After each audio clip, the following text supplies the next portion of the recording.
नमस्कार। कांग्रेस से नाता तो टूटा, परंतु 50 साल का 3 पीढ़ियों का जो संबंध था उसकी टीस आज भी है। और आज जहां गुस्सा है पार्टी के लिए, वहां दर्द भी है।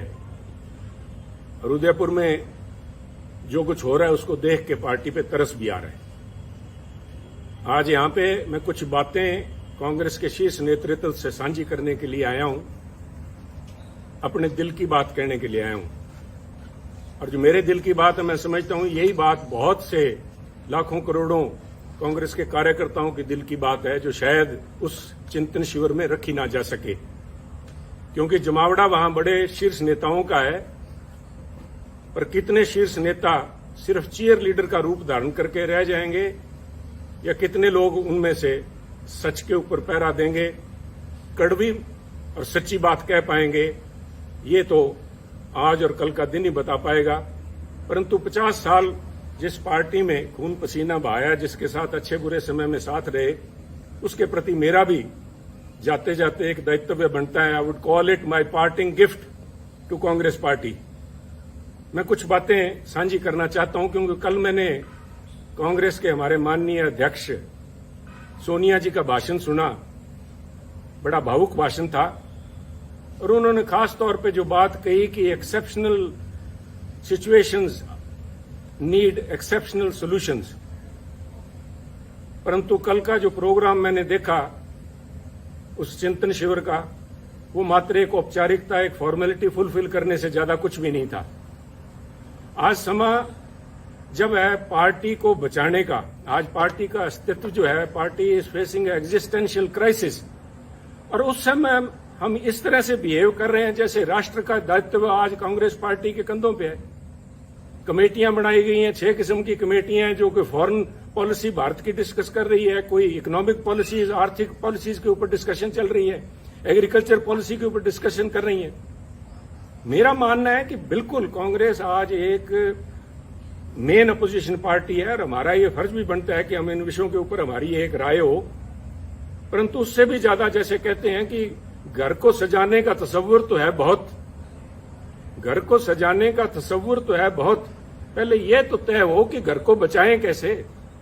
पहले ये तो हम आपस में बैठ के नाता डिस्कस कर लें। मैं अपने आप की आज भी आदत नहीं जाती, मैं आप नेताओं से, कांग्रेस जन से बात कर रहा हूं कि आप ये तो तय करेंगे कांग्रेस को बचाओगे कैसे, क्योंकि अगर बचाने की नीयत होती है और ये एक मात्र औपचारिकता ना होके चिंता, यहां पे ये चिंता का शिविर होना चाहिए था, ना कि चिंतन का।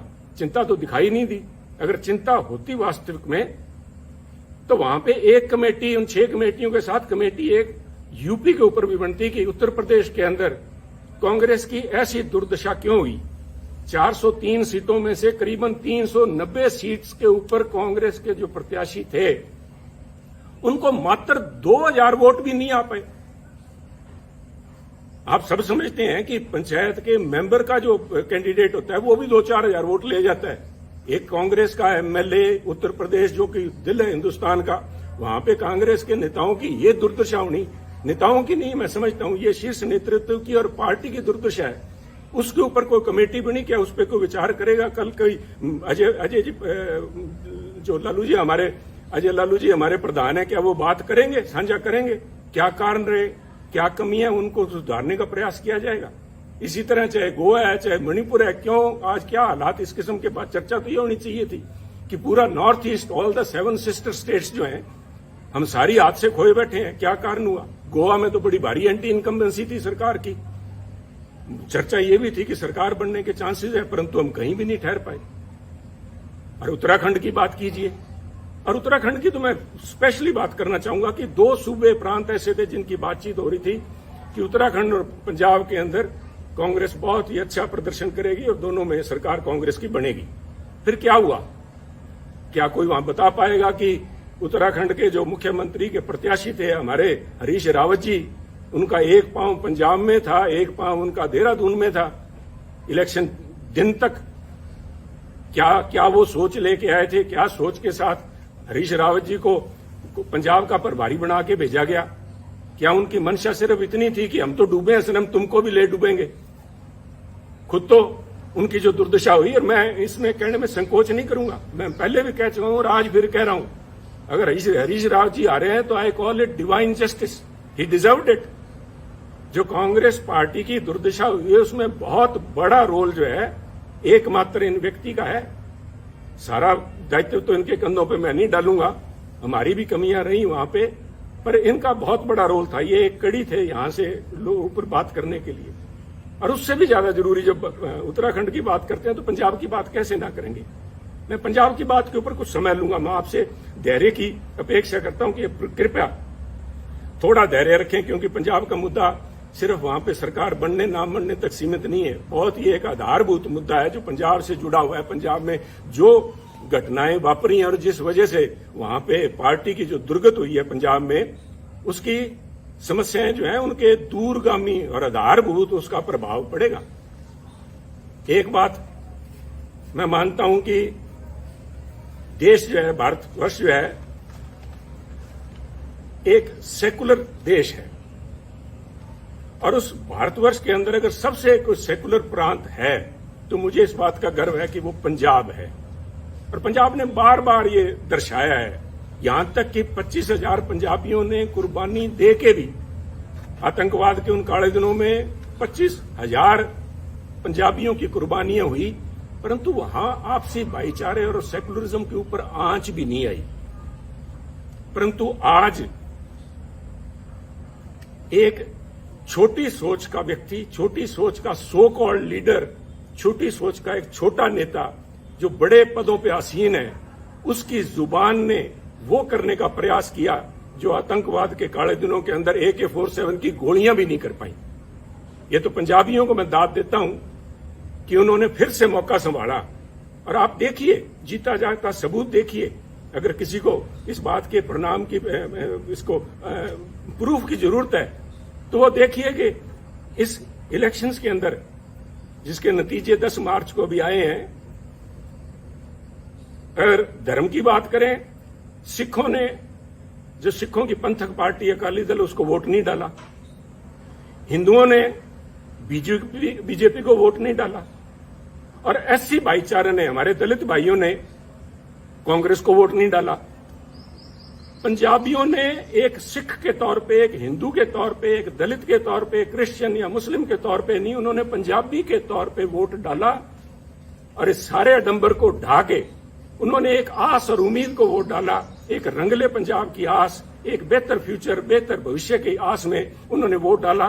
वो आस कितने हद तक पूरी होती है तो समय बताएगा, परंतु पंजाबियों को ये दाद देनी होगी कि उन्होंने ये काली नजर जो हमारे कांग्रेसी नेता जो लगा रहे थे, जो हिंदू, सिख या दूसरे भाईचारों के अंदर जहर का बीज जिन्होंने बोया, मैं तो आज इस माध्यम से खासतौर पे कांग्रेस अध्यक्षा सोनिया जी से निवेदन करूंगा, मेरी हाथ जोड़ के करबद्ध प्रार्थना है, सोनिया जी, राजनीति सारे देश में कर लीजिएगा, परंतु पंजाब को बख्शिए। पंजाब ने बहुत काले दिन देखे। पंजाब में अगर पंजाब को परसेंटेज के प्रिज्म से नहीं देख सकते आप, पंजाब को 33% अमुक कौम है, 40% अमुक कौम है, बाकी बचते नॉन सिख हैं या किस खाते में डाल रहे हैं, कृपया करके बख्शिए पंजाब को। पंजाब एक है। ये जो बात जिन लोगों ने, आपके जो नेता, आपकी सलाहकार है, मैं नाम भी लूंगा क्योंकि आज वो उन्हीं के चलते सारा बखेड़ा खड़ा हुआ है कि आज मेरे को इस चैनल पे के माध्यम से आपसे बात करने की जरूरत पड़ रही है। अंबिका सोनी जी के एक जबान ने, मैं समझता हूं, ना सिर्फ कांग्रेस को, तो कांग्रेस का तो बंटा उन्होंने बेड़ा डुबाया, परंतु उन्होंने पंजाब के माथे पे कलंक लगाया, सिखों के माथे पे कलंक लगाया, सिक्खी के माथे पे कलंक लगाया। उन्होंने हिंदुओं को बदनाम किया, हिंदुओं को निरादर किया। क्या ऐसे नेता का कांग्रेस में बने रहने का कोई हक है, कोई औचित्य है? अगर औचित्य है तो मैं आपसे निवेदन करूंगा कि आज के समागम के अंदर, जब उदयपुर में वो बैठी हैं और आपके साथ मंच पे बराबर बैठी हैं, तो उनसे निवेदन करें कि उठ के वो बताएं कि Punjab, what is Sikhism, Sikhism है क्या, जिसको उन्होंने इतना बड़ा दोष लगा दिया। This is nothing. उनका ये बयान कि पंजाब के अंदर अगर हिंदू मुख्यमंत्री बनता है तो पंजाब में आग लग जाएगी, इसका मायना ये हुआ कि जो सारे सिख हैं, सारे पंजाबी भाईचारा है, वो हिंदुओं के खिलाफ डांगे लेके घूम रहा है। हिंदू सिख भाईचारे के अंदर दरार डालने की ये जो कोशिश, खुद आपकी सलाहकार अंबिका सोनी जी और उनके जो कुछ चंद चेले जो हैं, जो पंजाब के अंदर बैठे थे जिस समय ये फैसला हो रहा था, 4-5 जो यहां थे और वो 4-5 मोस्टली आज वहां आए हुए हैं आपके पास वक्ता के तौर पे, उनको बेनकाब करना जरूरी है। उन्होंने कहा था कि अगर हिंदू बन गया पंजाब में मुख्यमंत्री तो पंजाब में आग लग जाएगी। Is this some pre planned way of vilification of Sikhs? Are you trying to vilify a whole community? कि वो इतने इनटॉलरेंट है, उनके अंदर ये सहनशीलता ही नहीं है कि किसी और को बनता देख सकें। और इनकी अंबिका जी की बात में अगर कहीं सच्चाई होती तो मैं समझता हूं कि अकाल तख्त के जत्थेदार साहब ने जिस दिन इनका बयान आया उसी दिन उन्होंने कहा, अकाल तख्त साहब का वो बयान मैं समझता हूं स्वर्णिम अक्षरों में दिखा जाने वाला है कि पंजाब के अंदर हिंदू सिख होना कोई मायने नहीं रखता। सोनिया जी, मैं आपसे निवेदन करना चाहूंगा, अकाल तख्त कोई छोटा मोटा जगह नहीं है, is a temporal seat of Sikhism. यहां पे महाराजा रंजीत सिंह भी आके पेश हुए हैं। अगर उनके हेड ग्रंथी ये बात कहते हैं, वहां के जत्थेदार साहब कहते हैं, तो ये क्या ज्यादा सिखों के बारे में या पंजाब के बारे में जानते हैं? एक ऐसा लीडर, एक तरफ हम इल्जाम लगाते हैं आम आदमी पार्टी के ऊपर कि वो पंजाब का भला नहीं कर पाएंगे क्योंकि उनकी लीडरशिप दिल्ली से चलाती है, जिनको दिल्ली के बारे में ज्ञान नहीं। मुझे आम आदमी पार्टी का तो पूरा पता नहीं, परंतु सोनिया जी, पंजाब कांग्रेस का बेड़ा गर्क दिल्ली में बैठे उन नेताओं ने किया है जिनको पंजाब का, पंजाबियत का, सिक्खी का बिल्कुल पता नहीं। सरबत दा भला गुरु महाराज का मूल मंत्र। I am not a Sikh scholar, परंतु मैं अपने आप पे गर्व है कि मैं पंजाबी हूं। मुझे इस बात का मान है कि गुरु महाराज ने जो मूल मंत्र दिया था वो था मानस की जात सब एको पहचान में, सरबत दा भला, यूनिवर्सल ब्रदरहुड। कौन सी लैंग्वेज समझाऊं मैं इनको, अंबिका जी को? कौन सी लैंग्वेज में ये बता पाएंगे, जवाब दे पाएंगे? और इनके जो पिछ लगू वहां पे बैठे हैं उनसे मैं निवेदन करूंगा कि वो खड़े होकर वहां पे मंच पे बताएं कि किस वजह से पंजाब को बदनाम किया, पंजाबियों को बदनाम किया गया। और ये सोनिया जी, मैं बार बार इस बात पे जोर दे रहा हूं क्योंकि ये हमारी विचारधारा से जुड़ा हुआ मुद्दा है। इसका प्रभाव सिर्फ पंजाब तक सीमित नहीं रहेगा। ये तो आप मान के ले लीजिए कि जब तक इन लोगों से आप पीछा नहीं छुड़ाएंगे तब तक कम से कम पंजाब में कांग्रेस के पांव नहीं लग पाएंगे। ये आप एक मेरी भविष्यवाणी लिख लीजिए, चाहे नोट कर लीजिए मेरी तरफ से। परंतु ये मसला पंजाब तक सीमित नहीं रहेगा। This itself shows fundamental problem which is Congress is facing today. आप अपनी चाल ही भूल गए। आप अपने आप को, आप पे इल्जाम लगते हैं कांग्रेस पार्टी के ऊपर सूडो सेकुलरिज्म के, कभी सॉफ्ट हिंदुत्व के, और कभी इस किस्म के बयान आ जाते हैं जिनको कुछ लोग कहेंगे मेजोरिटेरियन एक्सट्रीम लिए बैठे हैं आप। इन बातों का आपके ऊपर जो प्रभाव पड़ेगा वो मैं समझता हूं। आप इन सारे जो इल्जाम लगते हैं आप इनको तस्दीक कर रहे हैं। ये लोग आपके पास मंच पे बैठे हैं, यू आर विटिंगली और अनविटिंगली एंडोर्सिंग देयर व्यू। ये कौन? मेरा गुनाह क्या था? जब ये अंबिका जी का बयान आया, इनके चेलों का बयान आया कि पंजाब में अगर हिंदू मुख्यमंत्री बनता है आग लग जाएगी, तो मैंने कहा ये सोच कांग्रेस की सोच नहीं है। ये सोच किसी एक, I said a petty person, a small-minded person occupying high positions, and I meant your advisor, Ambika ji. Let me be honest with you. मेरे को फांसी लगानी है, लगाइए आप। मैं आज यहाँ सफाइयां देने के लिए नहीं आया आपके पास में। मैं तो आपको एक राय देने के लिए आया हूं जो पंजाब की भावना आपके सामने रखना चाहता हूं। अगर इन लोगों को आज आप भी अपने साथ बिठाए बैठे हैं पंजाब में, आप भूल जाइए पंजाब के बारे में। इनको ना सिर्फ सिख, ना सिर्फ हिंदू, बल्कि पंजाब का एक एक बच्चा इनको कोसेगा और इनको ये परिणाम भुगतने पड़ेंगे, अंबिका जी को और इन चेलों को जिन्होंने यहाँ पे पंजाब कांग्रेस भवन में या होटल के कमरों में जाके अजय माकन जी को या हरीश रावत और उनको हरीश बायतू को जाके जो कहा था, इसका देना आपको देना पड़ेगा। परंतु आज अगर आप भी नहीं समझते, पंजाब के लोगों ने आपको जो कुछ दिखाया है उसके बाद भी अगर नहीं समझे, और आप आज भी, जैसे मैं समझता हूं it was a poor attempt to portray Congress as BSP in Punjab. आपने निर्णय, राहुल जी ने लिया, बड़ा अच्छा निर्णय था, सबसे पहले स्वागत मैंने किया था, that he has broken a glass ceiling.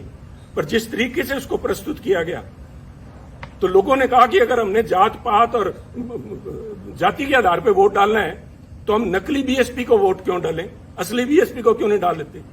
और वही मसला आपके साथ, चाहे आप जब सॉफ्ट हिंदुत्व की बात करते हैं, लोग कहेंगे अगर वोट ही धर्म के नाम पे डालना है तो फिर बीजेपी को क्यों ना डाले। ये नकली बीजेपी को क्यों डालें? साहब अपने वजूद पे रहिए। Don't this drift of your intellectual, you are losing the moorings, intellectual moorings. यही तो आपके पास सारा कुछ था। इसी विचारधारा के साथ तो लोग हमारे जैसे जुड़े थे। और आप में दूसरों में फर्क क्या है, इसका कौन जवाब देगा? ये जवाब तो आपको ढूंढने पड़ेंगे। इसके लिए किसी सलाहकार की जरूरत नहीं पड़ेगी। इसके साथ ही पंजाब की जब मैं बात करूंगा, मैं नहीं चाहता था कि मैं अपनी बात करूं। मैं यहां सफाई फिर से कह रहा हूं, मैं सफाई देने के लिए यहां नहीं आया। मैं अपने एक एक शब्द के ऊपर आज कायम हूं। मैंने जब आपको कहा था कि ये जो दिल्ली के अंदर आपके पास लोग बैठे हैं, आपको आंखें दिखा के और बाहर जाके कहते हैं समझौता हमसे करने का प्रयास करिए कांग्रेस अध्यक्षा, उन्होंने ना सिर्फ आपकी पद की गरिमा को ठेस लगाई बल्कि कांग्रेस की सोच को भी ठेस लगाई। मैं आज भी उस बात पे पहरा देता हूं। परंतु मैं इसलिए कह रहा हूं कि मुद्दा मुझे नोटिस दिया गया, सो कॉल्ड नोटिस, वो तो हमको कहें काफिर, ये अल्लाह की मर्जी है। कमाल होगी साहब। मैं तो आपसे ये पूछना चाहता हूं, सोनिया जी शायद आपको मालूम नहीं था, मैं देखिए इतनी बड़ी संस्था है, आपके पास कितने ही पूर्व या एक्टिंग कांग्रेस प्रधान सूबों के रहे होंगे, शायद आपको नहीं पता था कि सुनील के पास कोई भी पद नहीं है। जब आपने सुनील के खिलाफ एक फरमान जारी किया कि सुनील को पार्टी के सभी पदों से निलंबित किया जाता है, मेरे पास पद था कौन सा साहब? मेरे पास तो एक विचारधारा है, वो आज भी मेरे पास है। मैं अपनी बात पे आज भी खड़ा हूं। आप कहीं बदल गए होंगे, आपकी सोच बदल गई होगी। सुनील तो जाखड़ तो जहां खड़ा था वहीं खड़ा। ये हमारी कमजोरी है, यही हमारी स्ट्रेंथ है। हम तो जहां हैं वहीं खड़े हैं। परंतु जिन्होंने, वो कहते हैं कि आपने संबंध विच्छेद नहीं किया सुनील जाखड़ से, आपने दिल तोड़ा है। दिल भी तोड़ा तो तूने सलीके से न तोड़ा, बेवफाई के भी कुछ आदाब होते हैं। नोटिस दे रहे हो सुनील जाखड़ को? 50 साल 3 पीढ़ियों का संबंध है। मुझसे बात करने में किसी को शर्म आ रही थी? ये मैं सारे जवाब आपको दे सकता था, परंतु मैं आज जवाब देने के लिए नहीं आया। मैं जो बात देने का आपसे कहने के लिए आया हूं, जिस क्या कहूं मैं, मजाक कहूं या इसके ऊपर तरस आता है मुझे, मुझसे आपने मुझे नोटिस दिलाया, एक ऐसे व्यक्ति से नोटिस दिलाया, और इस बात के लिए नोटिस दिलाया कि मैंने आपकी सलाहकारा के खिलाफ अपशब्द बोले हैं। चलो मैंने तो आपकी सलाहकार अंबिका जी के खिलाफ जो कुछ बोला ना बोला, पर नोटिस इससे दिलाया आपने।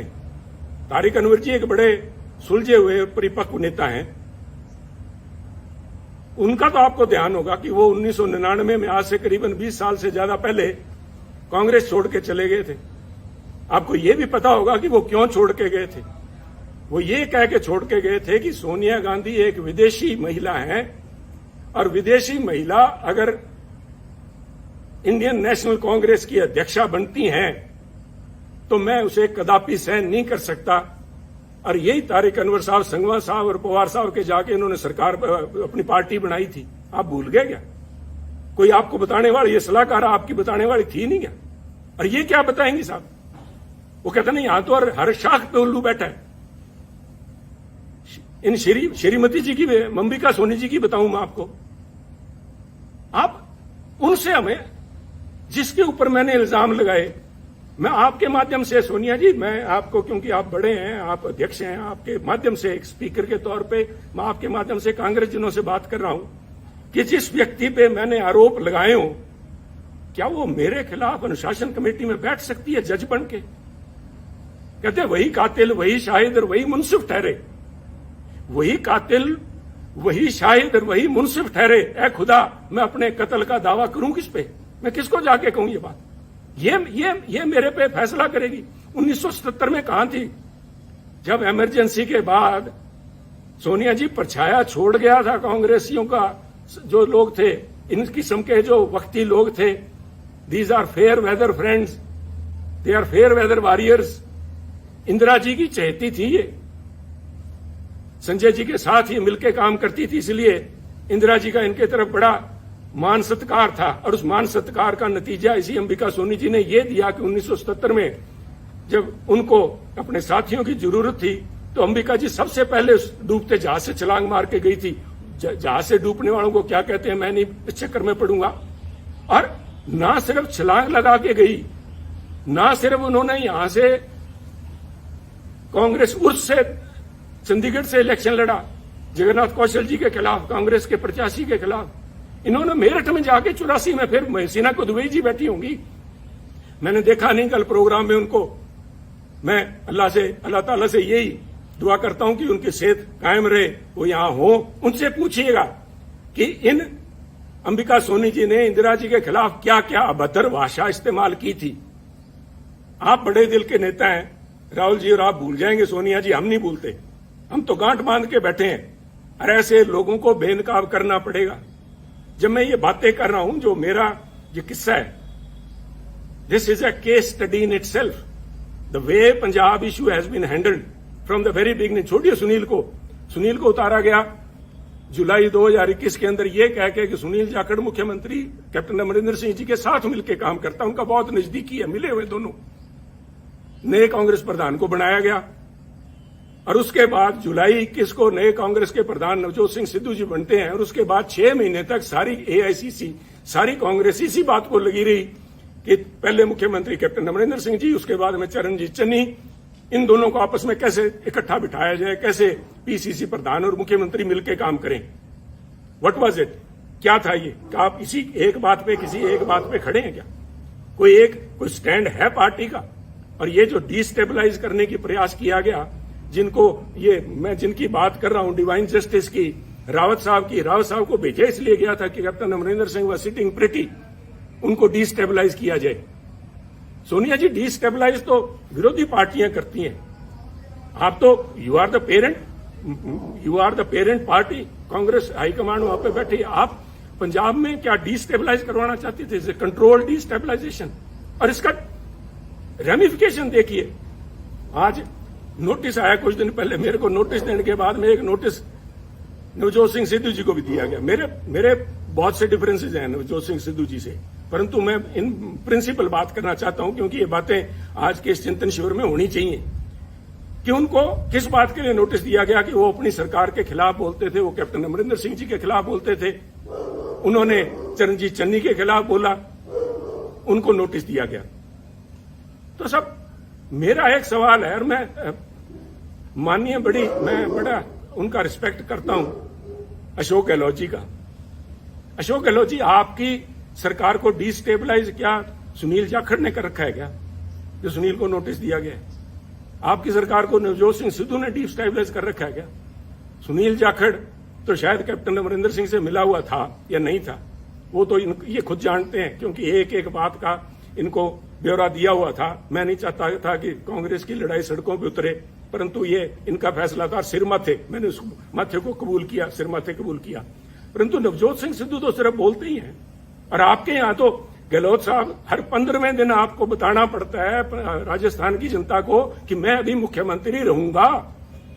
और जिन लोगों ने मानेसर में जाके महीना तक कैंप किए रखा, आपकी सरकार के ऊपर ही एनफोर्समेंट डायरेक्टरेट की रेड करवाई, वो तो आप अच्छे थे कि पंजाब वाले से हालात आपके साथ नहीं बने, आपके भांजे भतीजे के यहां 25-30 करोड़ रुपए नहीं मिले तो आप बच गए। उन लोगों को नोटिस नहीं जाना चाहिए? उन लोगों को तो कांग्रेस अध्यक्ष मंत्रणा के लिए बुलाते हैं।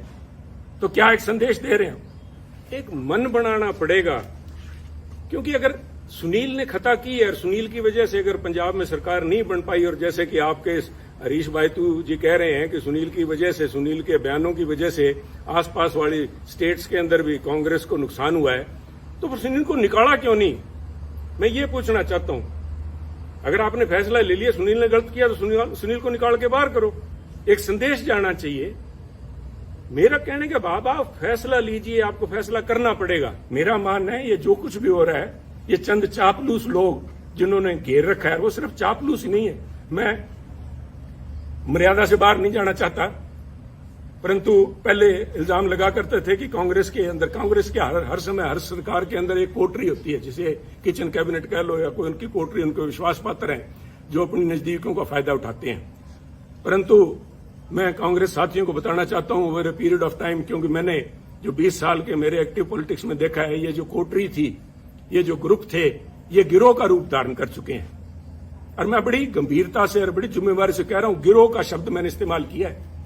ये जो बना के भेजे जाते हैं यहाँ पे, हमारे इंचार्जेस बना के भेजे जाते हैं, इतिहास गवाह है पंजाब का, मैं राजस्थान का या हरियाणा का तो बोल नहीं सकता, मैं पंजाब की बात करूंगा। जनार्दन द्विवेदी जी शायद आए हुए हैं, जनार्दन द्विवेदी से पहले या बाद में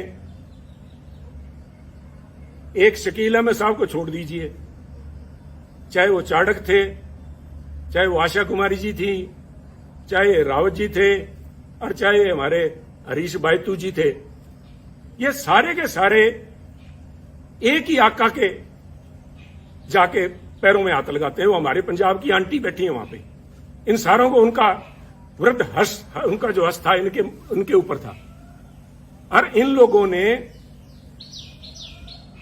इल्जाम बहुत लगे हैं। मैं डिम्पा जी को मैंने कल बैठे देखा, आपके बगल में बैठे थे सोनिया जी, पिछली रो में आपके, उन्होंने एक बयान दिया, उन्होंने पूरे बाड़मेर के माथे पे कलंक लगाया। मैं समझता हूं उनको बाड़मेर का नाम नहीं लेना चाहिए था, उनको व्यक्ति विशेष का कहना चाहिए था, परंतु मुझे पता है कि वो नहीं बोलेंगे, ना ही उनके खिलाफ कार्रवाई होगी। क्योंकि मैं देखिए यहां बैठ के राय देनी बहुत आसान है। मैं समझता हूं कि पार्टी को चलाने के लिए बहुत सी आपकी मजबूरियां होती हैं, मजबूरियां हैं भी, चलाने के लिए बहुत अकोमोडेट भी करना पड़ता है। अकोमोडेट कीजिए। मैं नहीं कह रहा कि आप जसबीर सिंह डिम्पा जी की, जिन्होंने कहा था कि बाड़मेर का ठग्गा था या बाड़मेर का डाकू कहा था, मुझे याद नहीं, उन पे एक्शन ना लीजिए। मैं नहीं चाहता कि आपकी संख्या, एमपीज की संख्या घटे, परंतु मैं इतना जरूर चाहूंगा कि एक कमेटी तो बनाई जाए कि क्या हुआ। These so called in charges, AICC in charge of Punjab Congress have not been less than, वो अमेरिकन एक फ्रेज बनी हुई, कारपेट बैगर्स। वो बेसिकली ग्लोरीफाइड ठग थे, जिन्होंने अमेरिका में जाके, जो उन दिनों में सिविल वॉर के बाद लूट खसोट जो हुई है, इस किस्म का यहां पंजाब के अंदर माहौल रहा है। इन लोगों को नोटिस ना दे कि आप नोटिस सुनील जाखड़ को दे रहे हो। कोई इल्जाम तो बताओ सुनील जाखड़ को। सुनील जाखड़ ने तो, वो कहते हैं ना, हमारे बागड़ी में कहावत है कि सुनील जाखड़ ने तो आंख में सुरमा डालने का प्रयास किया था, और आपके लोगों ने जाके वहां पे आपको बताया सुनील जाखड़ कांग्रेस की आंख फोड़ रहा है। तो ये निर्णय तो आपको लेने पड़ेंगे। सोनिया जी, मेरे से, राहुल जी से मेरा ये निवेदन है कि हो सकता है आने वाले उत्तराधिकारी वही होंगे, और वो चाहे मेरी किसी से बने ना बने, मुझे लोग गलत कहेंगे, कांग्रेस पार्टी आपके, राहुल जी और आपके नाम के गांधी परिवार के बिना नहीं चल पाएगी। 60 बन जाएंगी, 60 नहीं तो कम से कम हर एक सूबे में एक अपनी अलग कांग्रेस होगी। आपका होना जरूरी है, आप लोगों का इस पार्टी का एक सशक्त अपोजिशन के लिए होना जरूरी है, परंतु ये तब तक ही जरूरी है कि आप अपने अच्छे बुरे को पहचाने। ये प्रशांत किशोर जी नहीं बता पाएंगे आपको, कोई आप वो सुनील कानूनगोलो है उसको वो नहीं बता पाएगा। This is a responsibility of the boss himself।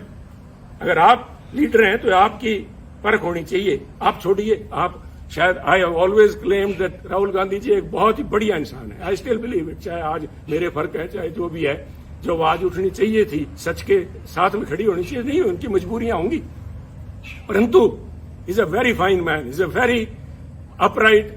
और मैं अगर कांग्रेस के इतने साल निभ गया तो उसका बहुत बड़ा कारण राहुल गांधी जी, मैं आज भी मानता हूं। अगर वो और कोई छोटे दिल का व्यक्ति वहां बैठा था, उससे पहले ये तोड़ बिछड़ा, उससे पहले भी हो लेना था। परंतु राहुल जी, आपको भी आजकल एयरक्राफ्ट के अंदर ये सुखोई और वहां पे लड़ाई चल रही है, उनके अंदर एवरी एयरक्राफ्ट, इवन टैंक्स के अंदर भी एक होता है IFF, called identification of friend और फो। दुश्मन और दोस्त की पहचान कराने के लिए उसके अंदर इंस्ट्रूमेंट लगा होता है, जो फ्रीक्वेंसी आपस में एक्सचेंज करके पता करता है कि मैं जिस पे मिसाइल दाग रहा हूं वो कोई मेरा दोस्त तो नहीं है। आपने इन पिछलगुओं के कहने से मेरे पे नोटिस की मिसाइल दाग दी, मेरा क्या बिगाड़ देंगे आप? पर आपने अगर पार्टी चलानी है तो ये आपको फैसले लेने पड़ेंगे, ये कमान अपने हाथ में लेनी पड़ेगी। ऐसे चापलूस लोगों से, इन बेगैरत लोग हैं। मैंने वहां पे एक बड़ी नेता को गिड़गिड़ाते देखा है कि मेरे को टिकटों की उसमें कमेटी के अंदर रहने दिया जाए। राहुल जी ने मना कर दिया था, शी हैज वेस्टेड इंटरेस्ट, उसके बावजूद वो गिड़गिड़ा के, उनके लिए बहुत बड़ी बात है। परंतु इन चापलूस और बेगैरत लोगों के बीच में रह के मैं समझता हूं हमारी जो कांग्रेस की नेतृत्व है वो गैरतमंद लोगों से बात करना और उनके सलीके को भूल गए हैं। परंतु ये आपको मुबारक हो, ये चापलूस आपको मुबारक हो। एक आखिरी बात कहना चाहूंगा, फैसला लीजिए। फैसले आपने लिए हैं, अच्छे लिए हैं, बुरे लिए हैं, समय बताएगा, फैसले तो लिए हैं। और मेरे फैसले के अंदर जो बात मैं खास तौर पे आखिर में आपसे कहना चाहता हूं, Sunil Jakhat's case, from notification to your recommendation of the disciplinary committee, till the time you have finally asked Sunil to be removed from all positions, it shows what is basically ailing Congress party. आप भी फैसला नहीं ले पाए। ये क्या फैसला था? सुनील से पद ले लिए। क्या पद ले लिए? सुनील के पास कौन से पद थे जो आपने ले लिए?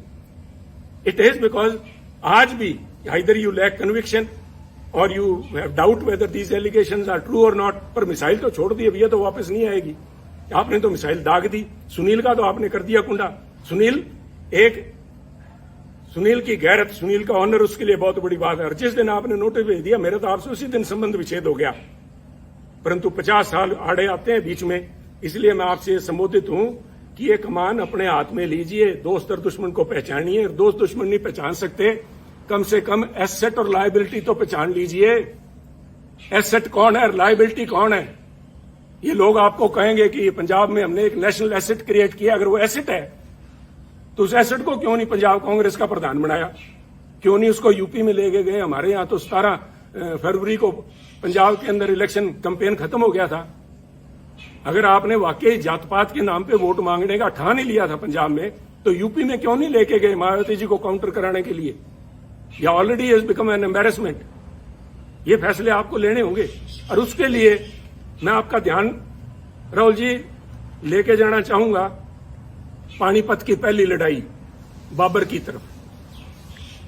बाबर ने पहली दफा हाथी देखे जब वो पानीपत आया और एक हाथी को मंगवा के उसने सवारी करने की इच्छा जताई, तो हाथी उनके सामने पेश जब किया गया बाबर के सामने, और हाथी के ऊपर बैठा जब बाबर, तो उसने बैठ के अपने सेनापति से कहा, इसके जानवर की लगाम मुझे थमाओ।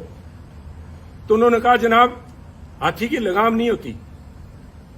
तो उसका सवाल था निश्चित तौर से कि तो फिर ये चलाऊंगा कैसे? कहते जी, इसकी जो लगाम है, जो इसका जो अंकुश है, वो सामने जो बैठा है, वो जो अंबिका सोनी तायब बैठे हैं या कोई तारिक अनवर बैठा है, उनके हाथ में अंकुश हुआ है। अंकुश है जो प्रौढ़ जिसको बोलते हैं, वो है।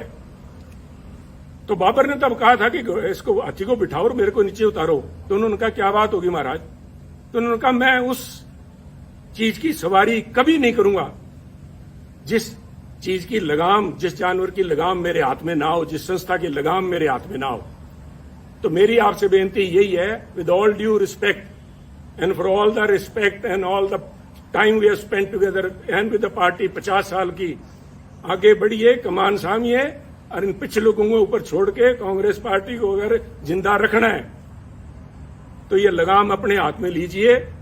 वरना इस किस्म के जो चिंतन शिविर हैं, इसी प्रशांत किशोर ने आपको कहा था, यूपी में आपको लेके गए थे, कैंपेन का नाम था खाट पे चर्चा। आज कांग्रेस पार्टी खटिया पे नजर आ रही है। अगर आज समय रहते नहीं संभले, वक्त की फिक्र करना दा क़यामत आने वाली है, तेरा जिक्र भी ना होगा दास्तानों में। तो इसलिए शुभकामनाओं के साथ, चाहे आज मैं समझता हूं कि this is my parting gift, my last word spoken to the congressman, but मैं इस विश्वास के साथ कह रहा हूं कि कोई ना कोई, मैंने आज भड़ास निकालने के लिए नहीं, आप में कमियां निकालने के लिए नहीं, उन बातों को उजागर किया है जिनके ऊपर चिंतन भी नहीं, चिंता करने का विषय है। आज आपका भी इम्तिहान है और वो जो 450 सो कॉल्ड सीनियर लीडरशिप बैठी है, आज मैं देखना चाहूंगा कि कितने लोग खड़े होकर सच्चाई पे पहरा देते हैं, कितने लोग खड़े होकर कहेंगे कि वो 5-4 जो पंजाब वाले आए हुए हैं जिन्होंने आग लगाने की बात की थी, उनको बाहर निकाला जाए हॉल से। उनको तो आपने स्पीकर बना रखा है, वो तो आज यहाँ पे आपके वर्कर्स को एड्रेस करेंगे, और जिनकी वो मुखिया हैं उनको मंच पे मठासीन है। तो आप देखिए, ये आप जाने। मैं एक दफा फिर से, मैंने पहले भी जिस दिन नोटिस आया था उस दिन कहा था, good luck to Congress party, and today I again say good luck and goodbye Congress. जय हिंद।